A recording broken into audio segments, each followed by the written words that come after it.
Bueno, ¿cómo está representada esta imagen para que no nos perdamos de pronto? Yo sé que ustedes conocen su texto de Néctar de memoria, se lo estudian todo el tiempo, pero esta lámina no todos la hayan observado, ¿cierto? Aquí tenemos como si fuera una bisagra que se puso artificialmente para señalar que el séptimo tabique se levantó, como si hubiéramos, ¿cierto? Esta estructura estaba aquí y simplemente la levantamos. Este es el tabique y esta es la pared lateral derecha, en este caso, ¿cierto? Si lo miramos en esta posición anatómica. ¿Qué pretende esa imagen? Mostrarnos simultáneamente cómo se irriga el tabique y cómo se irriga la cavidad, la pared lateral. ¿De acuerdo? Entonces es como si yo levantara, ¿cierto? Esto. Sí, que se caía hacia allá, ¿cierto? Para poder ver los dos espacios simultáneamente. ¿Cuál es la principal fuente de irrigación de nuestra cavidad nasal? Una arteria que se llama esfenopalatina. ¿De dónde proviene la arteria esfenopalatina? Es una de las ramas terminales de la arteria maxilar, que a su vez es rama de quién? De la carótida externa, ¿cierto? Entonces, carótida externa me da maxilar. Y uno de los ramos terminales de la maxilar es la arteria esfenopalatina, ¿de acuerdo?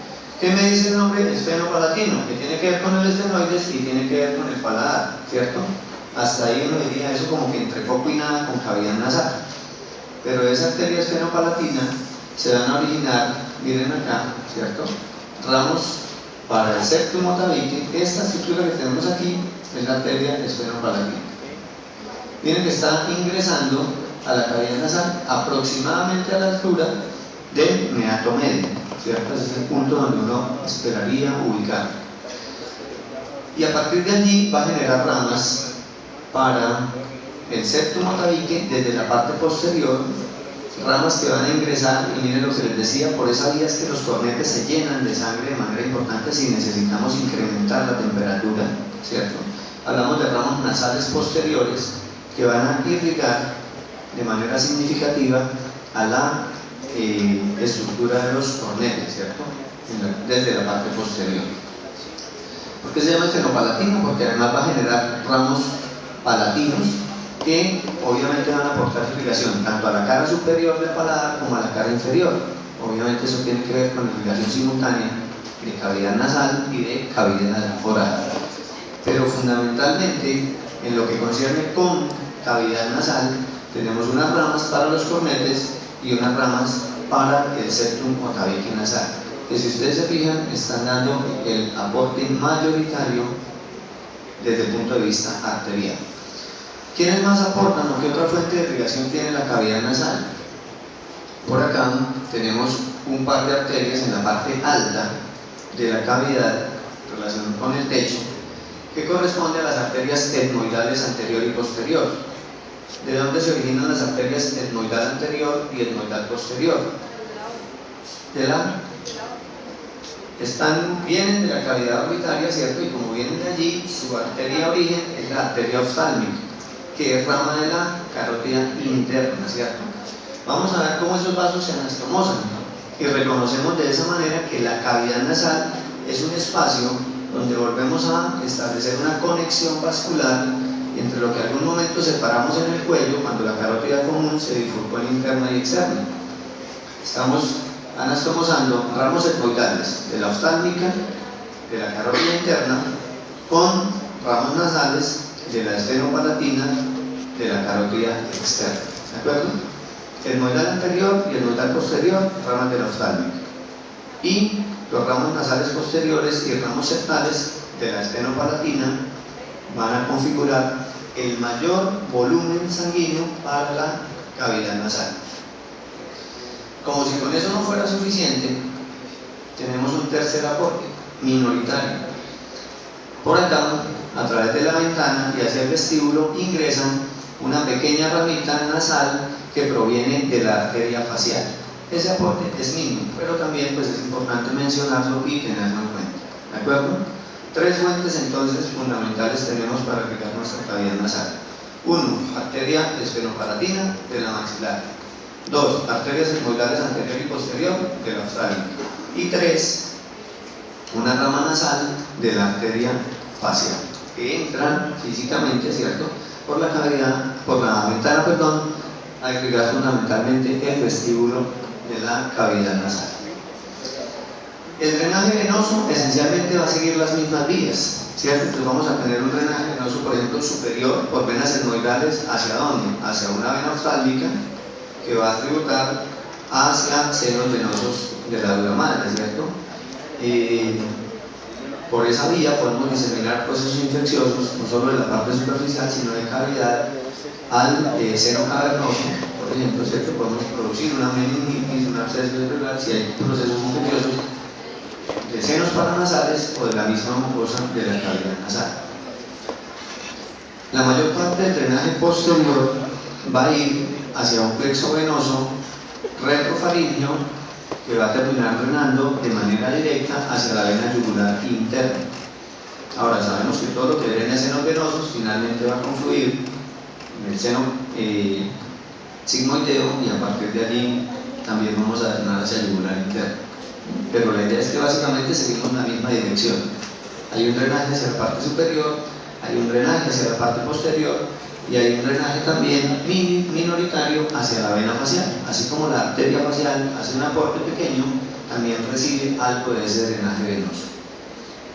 Hablemos de la inervación somática, y fíjense que el esquema es esencialmente el mismo, ¿cierto? La imagen es igual. Vamos a tener un elemento acá posterior también, que corresponde al nervio o ganglio, pues allí lo que realmente es un ganglio pterigo-palatino. Pterigo y esfenopalatino son términos que a veces utilizamos indistintamente, pterigoides, tetelesfenoides. ¿A quién pertenece esta estructura? A la división maxilar del trigémino. Si nosotros vamos a hablar de sensibilidad general de la cavidad nasal, en una palabra decimos trigémino, pero conociendo claramente las tres divisiones del trigémino, vamos a ver que aquí, en la sensibilidad general de la cavidad nasal, solo tiene cabida la división oftálmica y la división maxilar. La división mandibular no tiene absolutamente nada que aportar, o no aporta nada en la sensibilidad de cavidad nasal.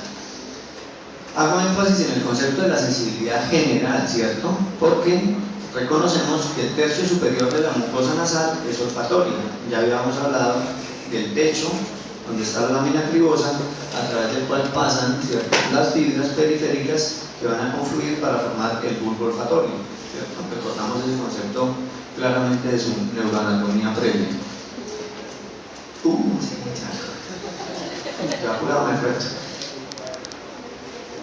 Esfenopalatino de la división maxilar del trigémino. Fíjense cómo desde ese punto generamos algo muy similar a lo que pasaba con la parte arterial. Ramos para el septum y ramos para los cornetes, ¿cierto? Es en esencia la misma distribución. Tanto a la parte lateral, cornetes, como a la parte medial, el septum o tabique. Adicionalmente, entonces dijimos que la división oftálmica también iba a participar. Cuando hablamos de arterias, dijimos arteria etmoidal anterior y arteria etmoidal posterior, ¿cierto? Hablando de nervios, miren que por aquí está el nervio etmoidal anterior. Pero este territorio que le correspondería, si me permiten regresar, aquí, miren dónde está la arteria etmoidal posterior, ¿cierto? Ese espacio, aquí, está ocupado, entre comillas, por las fibras olfatorias. ¿Qué quiere decir eso? ¿Que no existe nervio etmoidal posterior? No, no quiere decir eso, sí existe. Lo que pasa es que no entra a participar en la sensibilidad general de la cavidad nasal como tal. ¿Dónde está? Inervando básicamente senos paranasales. Entonces, mientras que arterialmente hablamos de arteria etmoidal anterior y etmoidal posterior, sensitivamente en cavidad, ojo, en cavidad nasal, solo incluimos al nervio etmoidal anterior. ¿Sí es claro eso? No es que el etmoidal posterior no exista, sino que este territorio no tiene sensibilidad general, tiene sensibilidad especial. Las fibras del nervio olfatorio están ocupando anatómicamente ese territorio. ¿De acuerdo? Pues en esencia, fíjense que el esquema es muy similar. Etmoidal anterior de la división oftálmica del trigémino y ramos derivados del ganglio esfenopalatino de la división maxilar. ¿Habrá algo equivalente a lo vascular por acá? Si observamos algo por acá, ¿qué dice ahí? ¿Dónde? Acá. No, ese no. Hay una pequeña rama del nervio infraorbitario, ¿cierto? Esa estructura ayuda a dar sensibilidad, ¿cierto? Parte del aro nasal, la zona cercana al labio superior, parte de la mejilla, y una pequeña rama entra, así como entró la rama arterial, a darle sensibilidad al vestíbulo de la cavidad nasal. ¿De quién es infraorbitario? También de la división maxilar del trigémino. Por eso dijimos, en una palabra, sensibilidad general, ¿cierto? Pero solamente división oftálmica y división maxilar, nada que ver con la división mandibular.